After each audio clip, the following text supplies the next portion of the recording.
Hello అండి, welcome to our channel middle class ఇల్లాలు. ఈరోజు నేను మీకు చేగోడీలు, వీటిని రింగులు అని కూడా అంటారు. వీటిని మైదా పిండితో కాకుండా బియ్య పిండితో నేను ఎలా చేస్తానో చూపిస్తున్నానండి. ముందుగా అడుగు మందంగా ఉన్న ఒక పాత్రను తీసుకున్నాను. అందులో 3 గ్లాసుల వాటర్ తీసుకొని వేడి చేస్తున్నానండి. నేను బియ్య పిండి వచ్చేసి 3 గ్లాసులు తీసుకున్నాను. 3 గ్లాసుల పిండికి గాను 3 గ్లాసుల వాటర్ని వేడి చేశాను. దాంట్లో 1.5 టేబుల్ స్పూన్ ఆయిల్ వేసాను. ఈ ప్లేస్లో మీరు బటర్ కూడా వేసుకోవచ్చు. 1.5 టేబుల్ స్పూన్ వాము, 1 టీ స్పూన్ పసుపు, 1.5 టేబుల్ స్పూన్ల కారం, 1.5 టేబుల్ స్పూన్ల ఉప్పును కూడా వేసి వీటన్నింటినీ కొంచెం మరగనివ్వాలండి. ఉప్పు, రాళ్ళ ఉప్పు తీసుకున్నాను కదా, అది కొంచెం కరిగే వరకు ఇలా ఒకసారి కలపండి. ఇలా కలుపుతూ ఉంటే ఉప్పు కరిగిపోతుంది. చూడండి, వాటర్ మరిగిపోయాయి. ఇప్పుడు మనం ముందుగా జల్లించి పెట్టుకున్న బియ్య పిండిని 3 గ్లాసుల వరకు వేసి ఇలా తిప్పుకుంటూ వేయాలండి. వీడియోలో చూపించిన విధంగా కొంచెం కొంచెంగా వేసుకుంటూ ఇలా తిప్పుతూ కలుపుతూ ఉండాలండి.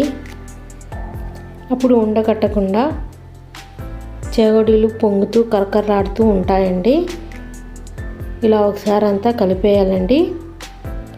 ఈ పిండి వాటర్లో ఉడుకుతుందండి. అప్పుడు మనకి కరకరలాడుతూ వస్తాయి చేగోడీలు. చూడండి, ఇలా ఒకసారి అంతా కలిపిన తర్వాత స్టవ్ ఆఫ్ చేసి ఈ పిండిని చల్లారనివ్వాలండి.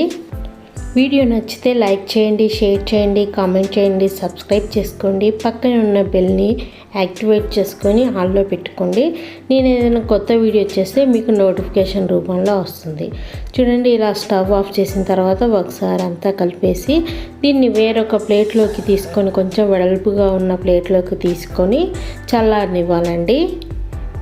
ఈ పిండిని కలిపితే మనకి ముద్దలా వస్తుంది. కొంచెం సేపు చల్లారిన తర్వాత దీన్ని ముద్దలా చేసుకోవాలండి. ఈ పిండిని వేడిగా ఉన్నప్పుడు కలిపితే చేయి కాలిపోతుంది. చూడండి, ఇలా మొత్తం అంతా కలిపేసుకోవాలండి. ఇలా కలుపుతూ ఉంటే ముద్దలా అవుతుందండి. మనం ఎక్స్ట్రా వాటర్ ఏమీ యూజ్ చేయాల్సిన అవసరం లేదు. ఇలా మొత్తం అంతా సాఫ్ట్గా కలుపుకున్న తర్వాత చేతికి కొంచెం ఆయిల్ రాసుకొని కొంచెం పిండి ముద్దను తీసుకొని ఇలా 2 చేతుల మధ్యలో తీసుకొని ఇలా సన్నగా ప్రెస్ చేసుకోవాలండి. చూడండి, ఇలా ఊపుతుంటే పిండి ఊగుతుంది. అలా ఊగాలండి. అలా ఊగుతూ ఉంటే పిండి మంచిగా ఉడికినట్టండి. అప్పుడు చేగోడీలు కరకరలాడుతూ ఉంటాయండి.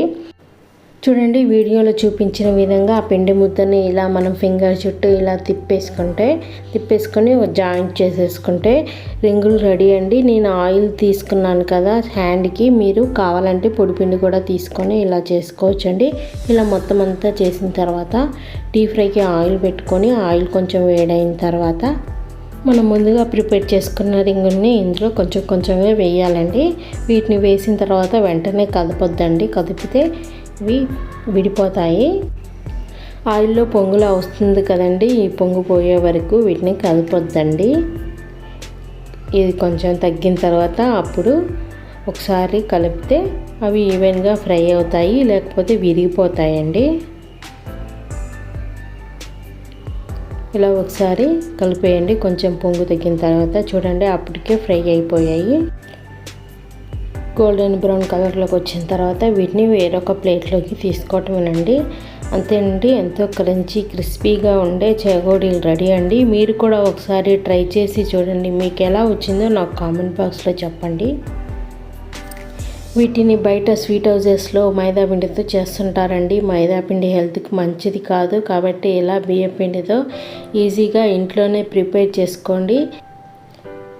ఇలా చేస్తే ఆయిల్ ఎక్కువగా పట్టదండి, చాలా తక్కువ పడుతుంది. సమ్మర్ టైం కదా, పిల్లలు ఇంకా పెద్దోళ్ళు ఈవినింగ్ టైంలో స్నాక్స్లా వీటిని తీసుకోవచ్చండి. Thank you friends, thank you for watching.